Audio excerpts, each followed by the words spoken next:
back with veterinarian Dr. Mike Hutchinson of Animal General in Cranberry, finding out about fall dangers for pets. But first, I have a question for you, Dr. Mike. Great. Okay, so Kevin, our puppy, our Labradoodle, is 8 months old. This is a picture of him. He grew like a weed. Beautiful dog. He is the best.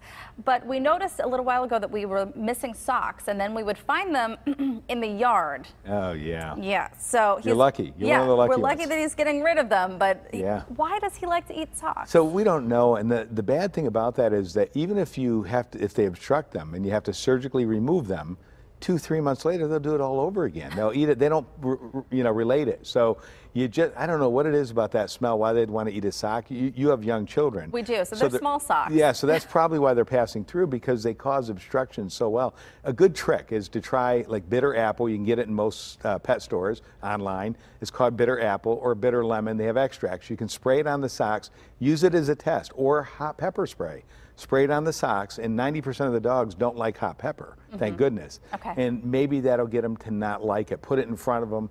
I mean, I hope he doesn't eat it on you and like it better. Right, and, then we're in real trouble. Yeah, you like salsa. But it's a good trial maybe to get them to stop doing that. Otherwise, you just have to do your best. It's just one more thing. They're like vacuum cleaners. They are. Well, and that's what we're doing right now, is we're trying to just keep the socks away, pick the socks up, make sure that he can't get access, and somehow he still finds them. And you have to be 100% perfect, and you know that one time you don't, and you're busy and you're running out, they eat the socks and it's a nightmare. Some people put basket muzzles on their dogs because they end up in expensive surgeries. Wow. I hope that doesn't happen. I hope not either. Yeah, there's a couple tests that you can do. Try those bitter apple, bitter lemon, or hot pepper spray. Well, I ask you this because it's starting to get, at least some of the evenings have been a little cooler. The kids are wearing socks more, and there are other fall dangers too as the weather starts to get cooler. So what should we be aware of? Think about a heat wave this week. I know, it doesn't really apply this week so much. But no, the mushrooms that are out there we want to watch out for. But everybody's having tailgates and parties and things like that, the barbecues and the campfires. We have to be very careful with our dogs because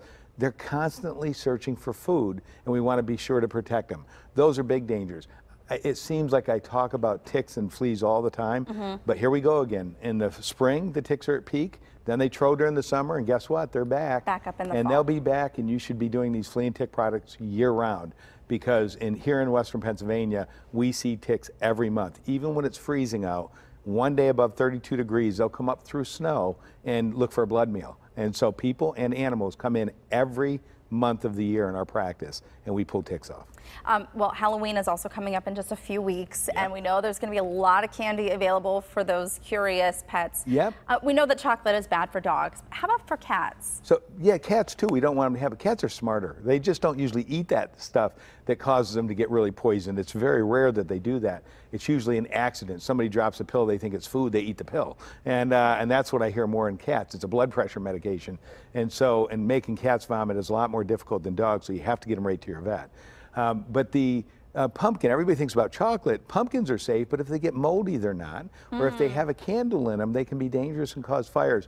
So we just have to use good common sense. The potpourri that people love to smell, make their house smell nice, can be extremely toxic if pets get into it. Birds, it can kill just the potpourri. So I don't recommend it in people that have birds because they inhale it. The canary in the mine, they don't need a lot and they can die. So I make people aware of those things, the things that we don't always think about, and the candles that I was just talking about. And the foods, of course, we want to be careful. And even though dogs, we know they shouldn't get into chocolate, some dogs will, have hydrogen peroxide on hand. One of the things in your first aid kit, so when you call, we can get you to make that dog vomit right away. If you don't have it on hand, that trip to the store at midnight or 11 o'clock at night may be very annoying. It's nice to have it in your first aid kit with our pets. Well, and of course you're going to call your vet to make sure the dosage and stuff, but that was something that I had heard of. Is there a correct amount that you should be giving your dog if you can't get a hold of your vet? Yes, I would tell people this happily. I should do a first aid kit and share it here on one of the upcoming shows. But hydrogen peroxide is a teaspoon per 5 pounds or a tablespoon per 15 pounds. So say you have a 60-pound dog, you have to give them 4 tablespoons. I don't care if you pour it, use a turkey baster. It's not easy. If they don't vomit within 15 minutes, you do it again. This is for dogs only. It's not for cats. And this is regular 3% hydrogen peroxide. There's stuff you get in the store. Okay, good to know. Thank you so much, Dr. Mike. You're welcome. My pleasure. Thanks for helping me with my problem, too. Anytime.